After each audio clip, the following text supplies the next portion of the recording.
Hi everyone, this is Jessica Foust. I am going to be hosting a Facebook Live event starting at 11 o'clock Eastern Time. We'll wait a couple minutes to get some people to join, but please follow me on my social channels at Chef Jess RD and send me your questions. I'll be sharing my career journey from aspiring pastry chef to really everything in between, and would love your questions and comments and can't wait to share with you.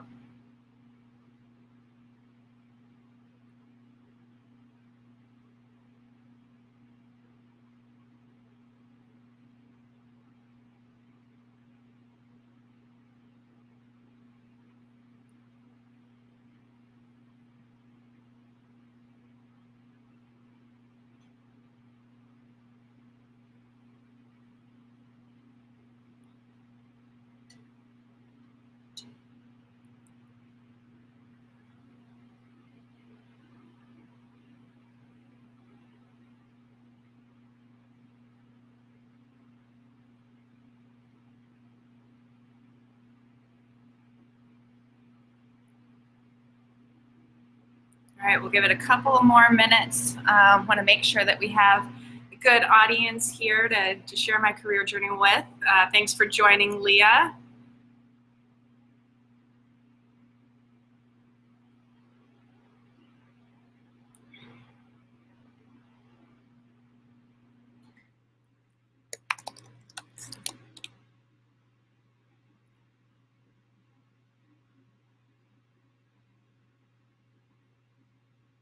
All right, everyone, let's give it a couple more minutes. We'll see who else joins. Again, you can follow me on Facebook, LinkedIn, Instagram, Twitter at Chef Jess RD. And please send me any questions you have about my career, where I am here in my test kitchen in Chicago. Really anything you want to know, I'm open to answer anything, any questions you have.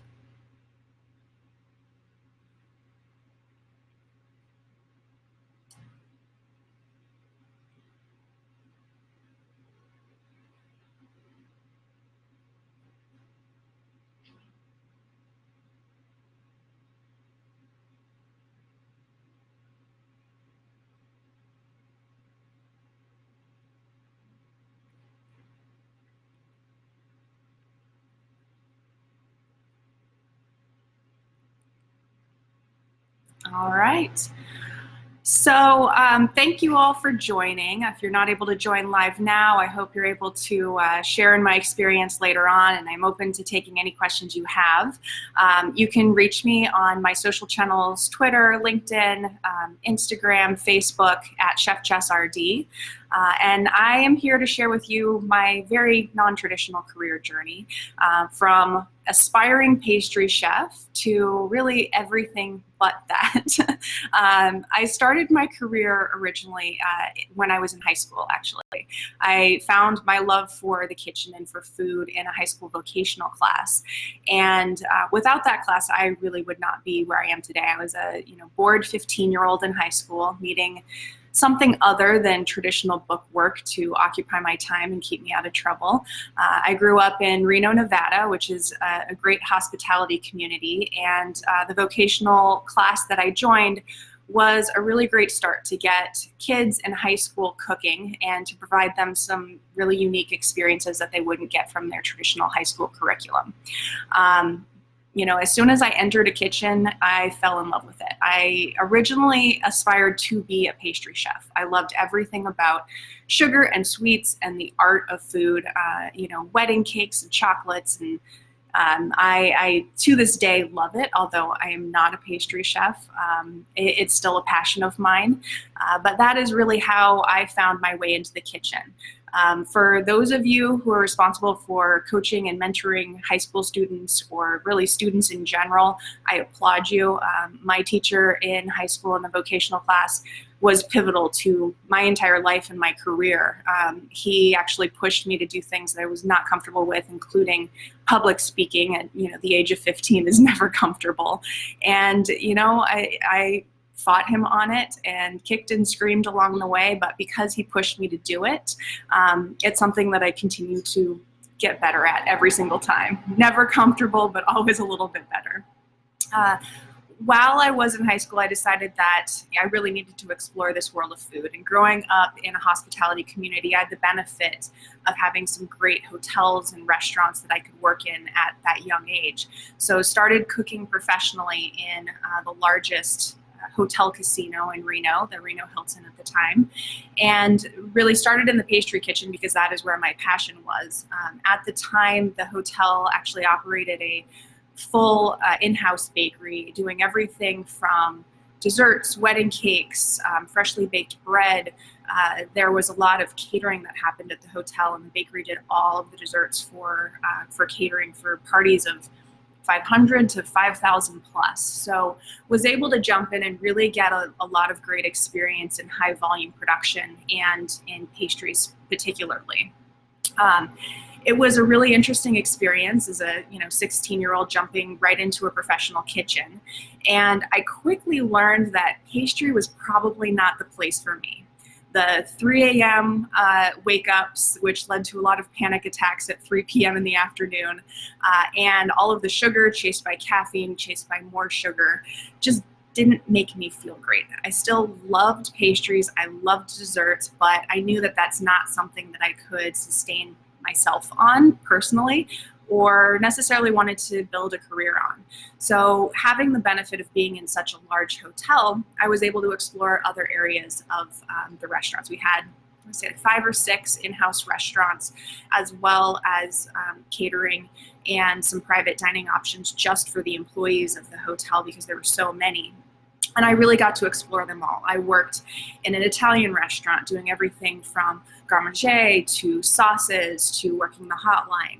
I worked in a sushi restaurant for a while, actually making sushi in front of guests and getting tipped in poker chips. So really got to explore a lot of different restaurant styles, a lot of different cuisine, different service types, and continued to build that love and passion for food. And I knew that more than anything, I wanted to be a chef and I wanted a career in the kitchen. And because of that, I knew that I needed to get serious. I needed to actually formalize my education and decided to move from small town Reno, Nevada to New York to attend the Culinary Institute of America. My time at CIA was amazing. It is, I think, still one of the best culinary schools in the country, if not the world. And I really enjoyed my time there. Learned so much from amazing chefs, pastry chefs, dietitians, and really just food service experts across the industry. But while I was there, I started to see this disconnect between chefs who were making amazing food, developing amazing flavors, and training the next generation of chefs that were going to fuel our industry, but couldn't necessarily feed themselves well and couldn't teach their students how to feed themselves well and had a lot of health issues because of that. Even myself, my solve for being a sugar junkie was to, take on a vegetarian lifestyle, and that did not work. When you don't know how to do vegetarian and you love sweets, it doesn't work out so well. Concurrently, I worked with a lot of dietitians who could tell you what you should be eating by the numbers, but didn't necessarily know how to put it together to make it appealing to their patients, and really struggled with that. So I became really fascinated early on that intersection between chefs and dietitians, and really wanted to explore a career path in that area, even though it really didn't exist at the time that I was going to school. So once I completed my degree at CIA and completed some internships, and actually while I was at CIA, I did an amazing internship at a yoga center in Massachusetts called Kripalu. Most of my friends had gone on to do their internships with high-end restaurants. I decided to go more the vegetarian lifestyle route. And while I was at Kripalu, the chef that brought me in needed my help because he was looking to turn around the food service operation for the resort. The resort was somewhat struggling with getting people in the door, at least non-traditional people, because the menu was vegetarian. There was no caffeine, there was minimal sugar, and it was kind of a hard thing for people who were just coming up for a yoga retreat for the weekend to jump into if their life was not, completely transformed in that way. So we were responsible for making some changes, getting a different menu that would attract a different audience, and actually bringing proteins onto the menu, which was very controversial. I learned quickly how passionate people are about food and what a sensitive topic it is, and became very, very tuned to being sensitive to people's personal preferences for food and ingredients, and making sure that you're bringing people along the journey with you as you're bringing new ideas and new opportunities to them. So really great experience. Again, allowed me to explore this intersect between nutrition and culinary, to the point where I wanted to continue on with my education. I decided once I graduated from CIA that instead of going into kind of that fine dining lifestyle that a lot of my peers were going into, that I wanted to go deeper into the culinary nutrition world, and decided to continue my education at Johnson & Wales University in Rhode Island. And at the time, Johnson & Wales Culinary Nutrition Program was fairly young, I think only a couple of years in existence, and was really a great fit for me because it was part nutrition, part culinary, and part food science at the time. So it allowed me to not only explore the intersection of food and nutrition, but also food and food science and the implication of that for food manufacturing, which reaches a significant audience with the products that they create. So I, at my time at Johnson & Wales, worked in a variety of roles outside of school. So was able to get some clinical experience working in a hospital, and did a lot of work with bariatric patients, but also work with kids with epilepsy, helping their parents with ketogenic diets, very, very strict ketogenic diets, to help them with their seizures. Found that really fascinating, really helping those very specific populations to find food that really helped them to feel better. But knew that clinical was not necessarily where I always wanted to be. So concurrently, I was working in a spa in Connecticut. And originally, when I started to approach this intersection of culinary nutrition, I thought, being a spa chef would be amazing. I could work in a resort, people would, just live that leisurely lifestyle and feed people really amazing, healthy food. Once I got into roles in spas and resorts of that nature, I quickly learned that people, when they're on vacation and they're going to a spa destination, don't necessarily want to eat well. So I ended up doing a lot of really some great, healthy, flavorful menus, but people really wanted their chocolate and lobster and their indulgent options when they were away treating themselves. And so I quickly learned that wasn't necessarily the path that I wanted to go down.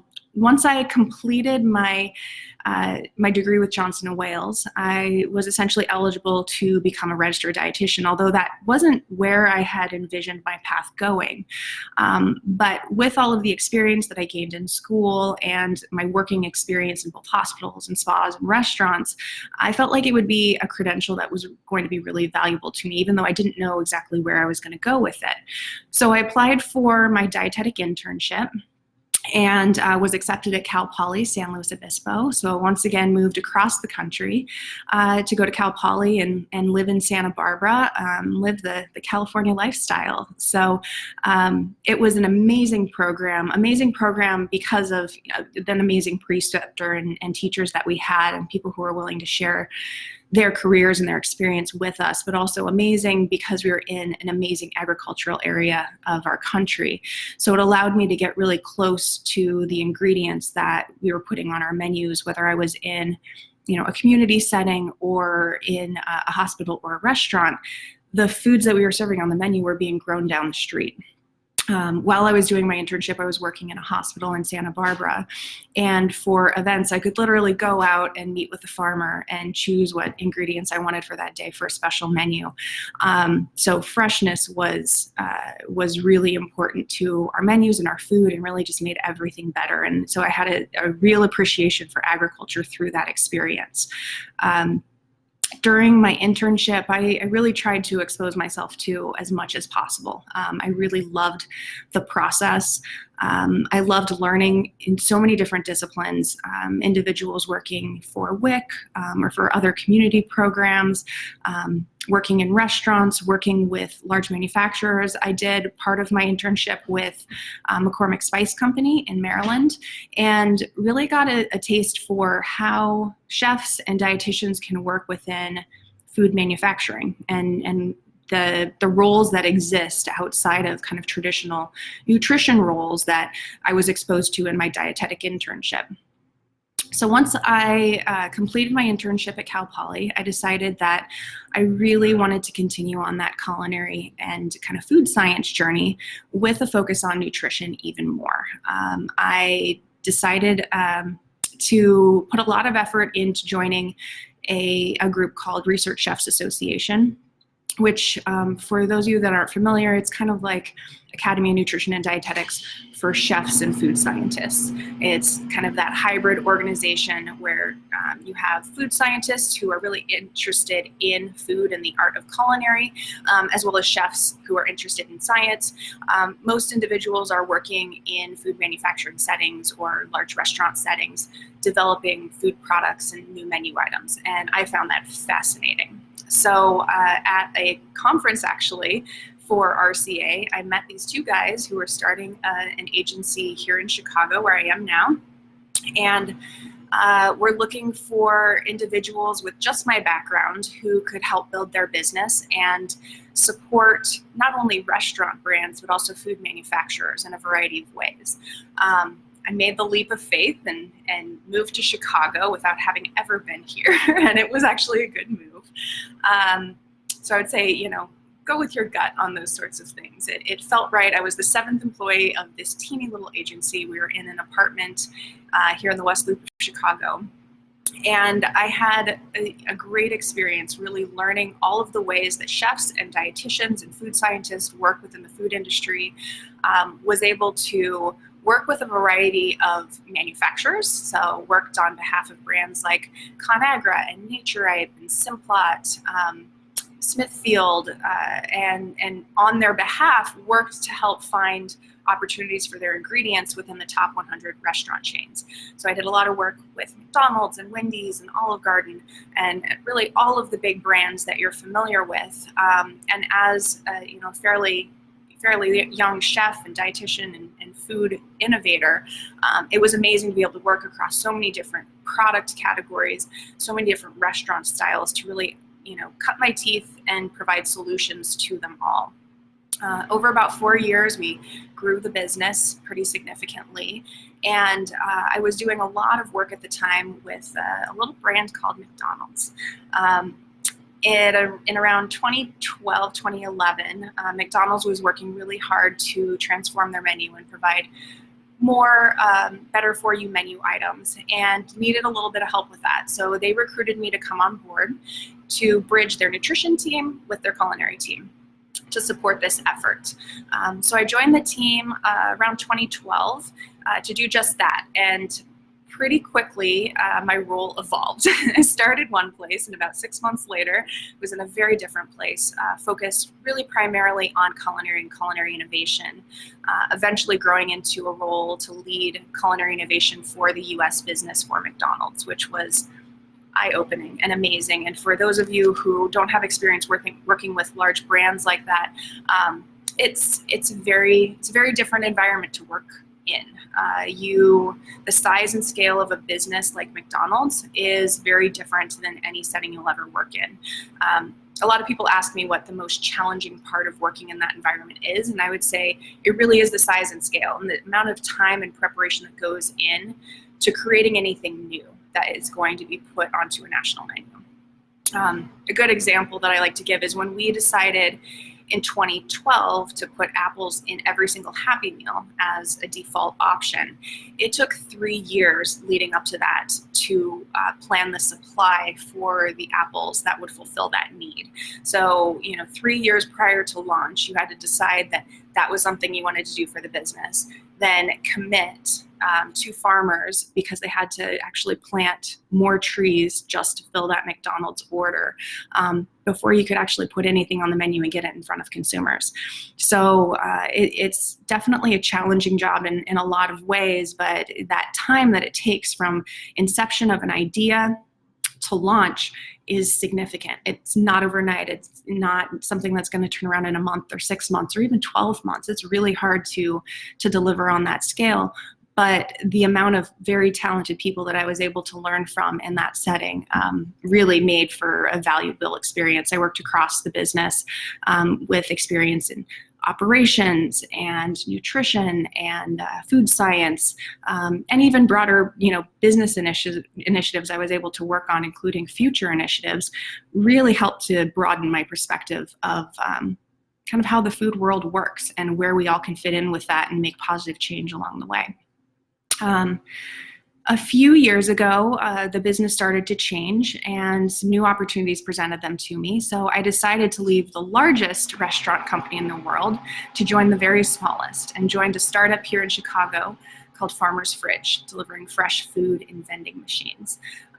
For those that are not familiar, it is a thriving startup here in the Midwest and has expanded to the East Coast most recently, and a really unique business fueled by a lot of people who are passionate about delivering really great food to customers every single day.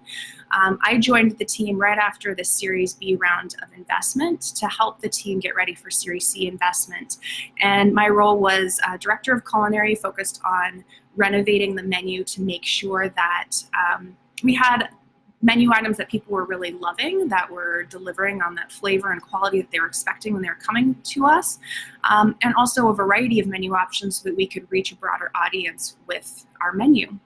And it was a lot of fun. It was very different going from the size and scale of McDonald's and all of the work and rigor and time and planning that goes into launching any new thing at that scale to a startup, which is the polar opposite. It is nimble and scrappy, and you just get things done. You learn along the way, you make mistakes, and you move forward. So it was a really, really fun experience, especially back-to-back with McDonald's. And after Series C round of investment, I decided that I wanted to take on some new challenges, which has led me to the role that I have today. So I'm here in my test kitchen in Chicago. I work for a company called Creative Food Solutions and the Food Group. And we are a marketing, communication, and innovation agency that supports restaurant brands and manufacturers in a variety of ways.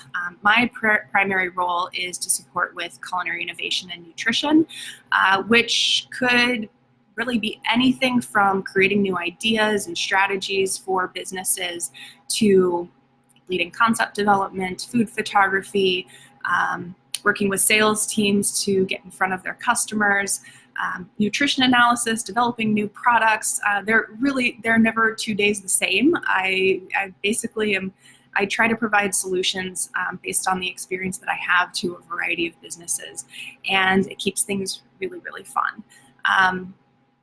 And that is basically my journey. I started aspiring to be a pastry chef. I have done absolutely everything else than that, but still have a passion for sugar.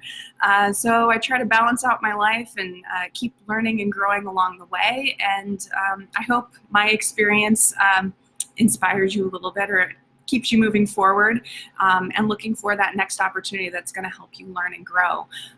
Again, I'm Jessica Foust. You can connect with me on my social channels: Twitter, LinkedIn, Facebook, Instagram, at Chef Jess RD. And I'm happy to take any questions that you all have. Let's see, a question I have: if you could open your own restaurant, what style would it be, and what would the concept be? I get that question a lot, and it's a hard thing because I don't just have one type of food that I love. It really changes by the moment, it changes by the season. But again, that initial career passion for being a pastry chef is always in the back of my mind. And I would love to maybe have a breakfast spot or some sort of pastry shop. I don't know if it would be successful but with my semi-amateur baking skills, but that would be, I think, fun. It would be a lot of fun. Any other questions?